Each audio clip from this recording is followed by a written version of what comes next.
सातारकरांनो bag भरा. मात्र मुंबई पुण्याला जाण्यासाठी नाही तर आपल्याच जिल्ह्यात नोकरीवर रुजू होण्यासाठी. कारण साताऱ्याचा रॉयल थाट आता आयटीच्या वेगाने धावणार आहे. नागेवाडीत काय घडणार पहा आमचा हा विशेष रिपोर्ट. नमस्कार, मी भक्ती. प्रहार न्यूजलाईन मध्ये आपलं स्वागत करते. सातारा म्हणजे शूरवीरांचा जिल्हा, सातारा म्हणजे पर्यटनाचा जिल्हा. पण आता साताऱ्याची ओळख आयटी हब म्हणून होणार आहे.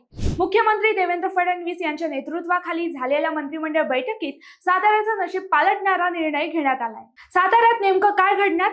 तर सातारा तालुक्यातील मौजे नागेवाडी येथील 42.55 हेक्टर जमीन आयटी पार्कसाठी MIDC ला हस्तांतरित केली जाणार आहे. विशेष म्हणजे ही जमीन शेतजमिनीच्या बाजारभावाने देऊन MIDC या ठिकाणी माहिती तंत्रज्ञानाचं जाळं विणणार आहे. आजवर साताऱ्यातील इंजिनिअरिंग आणि आयटी क्षेत्रातील तरुण हक्काच्या नोकरीसाठी हिंजवडी किंवा सिप्सच्या वाऱ्या करायचे. मात्र हक्काचा आयटी पार्क साताऱ्यात येत असल्यामुळे हजारो तरुणांना त्यांच्या घराच्या अंगणात रोजगार मिळणार आहे.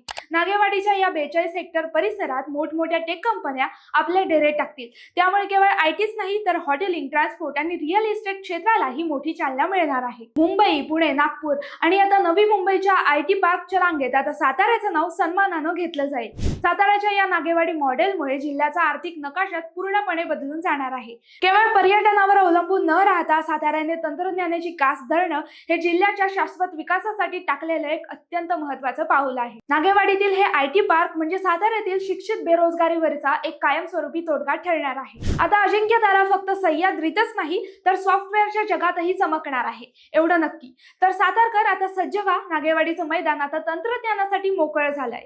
हा निर्णय साताऱ्याला कोणत्या शिखरावर नेतो हे पाहणं औत्सुक्याचं ठरेल. माहिती आवडली असेल तर कमेंट्समध्ये नक्की कळवा आणि असंच नवनवीन व्हिडिओ पाहण्यासाठी प्रहार न्यूजलाईनला लाईक, शेअर, फॉलो आणि सबस्क्राईब करायला विसरू नका. धन्यवाद.